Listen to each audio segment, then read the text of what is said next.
Some young athletes experience heel pain so excruciating it's almost impossible to walk.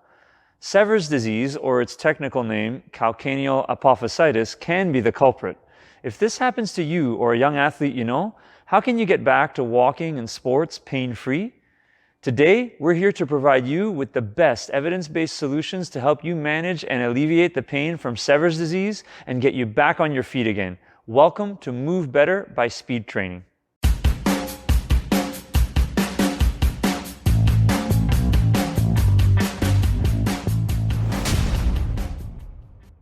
This video is brought to you by the Speed Training Lab and High Performance Center, where sports meet science.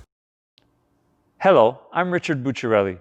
Before we start, if you're in pain or injured, check with your doctor before you start any type of physical activity. Now let's get started. Sever's disease is usually found in younger athletes from the ages of 8 to 13 for girls and for boys 10 to 15. The pain from Sever's occurs in the back of the heel, right where the growth plates are formed. So what exactly are growth plates? They're regions where newer and longer bones grow. These regions are built up with cartilage that eventually expands and forms new bone cells that fill when the bone reaches full maturity. Pain from Sever's is found right where the Achilles tendon attaches onto the calcaneus, or the back of the heel. This area in particular is where the calcaneal epiphyseal growth plate resides and where the inflammation and pain from Sever's typically comes from. But why does this pain emerge primarily in growing children? Let's hear from RV to find out. As adolescents hit growth spurts, their bones grow much faster than the muscles and tendons around them. This expedited growth then leads to significant tightness in the same muscles and tendons. With athletes, this tightness is far more severe than with regular adolescents. In Sever's, the tension from the Achilles tendon and calf muscle causes much more irritation on the growth plates, which then leads to the inflammation and pain. So how can you fix this? To start off, use the RICE method. Rest, ice, compress, and elevate, especially after exercise, to reduce the inflammation and stress in the area. Next on the list is exercises and stretches that have been proven to relieve the tension and tightness in the Achilles tendon and the calcaneus region. As we mentioned earlier, once you are clear to exercise, you can give the following exercises a try. We'll start with some flexibility and mobility exercises for the ankle itself. These can be done several times per week and even every day if you have the time. Start by sitting on the ground with legs fully extended. Next, wrap a towel around the metatarsal region of the foot and then lightly pull the towel towards the body. Be sure to not pull too hard and only pull until a light stretch is felt. Hold this position for 20 seconds and then repeat for 2 to 3 times per foot. Stand in front of a wall and step back with the strained foot. Then lean forward into the leg in front and aim to keep the foot of the leg behind completely flat on the floor. As the forward lean increases and the hind leg goes into dorsiflexion, the stretch will be felt in the calf muscles. Once again, hold this position for 20 seconds, then repeat for 2 to 3 times per leg. Stand in front of a wall and step back with the strained foot.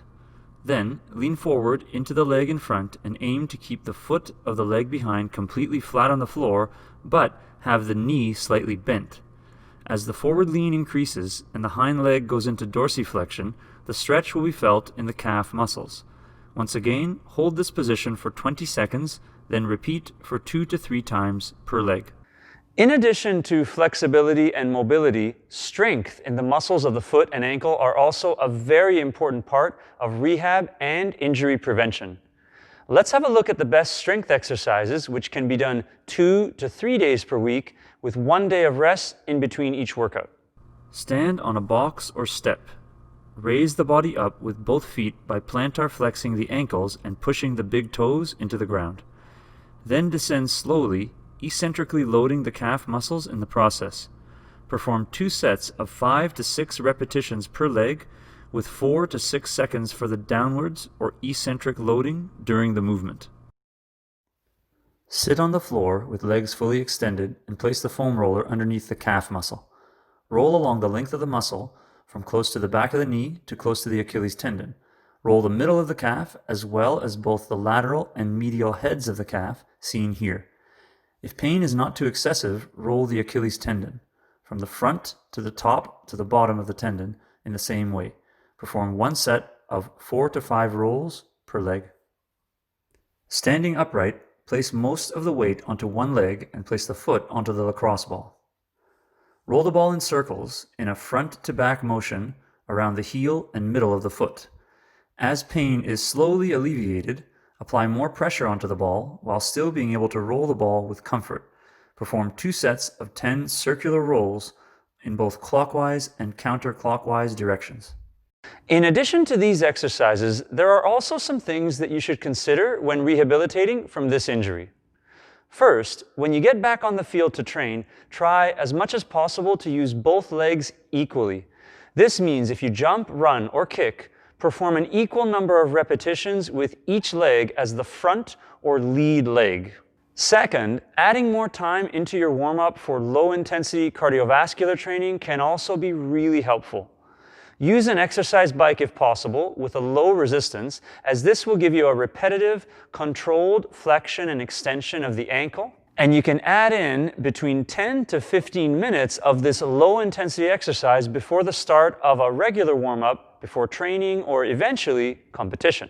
Finally, pay attention to your running mechanics. We've got some more videos coming up that will discuss this topic in much more detail, but for now, concentrating on contacting the ground on the middle or ball of the foot when running, while at the same time keeping the toes pointed forwards as opposed to outwards or inwards, will help position the foot and ankle optimally to reduce the risk of re-injury. Thank you very much for watching this video, and I hope you enjoyed it. Please remember to like and share the video, leave a comment to let us know what you think about the topic, and hit the notification bell to make sure you never miss an update. We'd also like to hear from you. What specific topic would you like to hear us discuss in a future Move Better episode? Let us know in the comments below. We'll see you next time, and until then, keep running faster, moving better, and training smarter.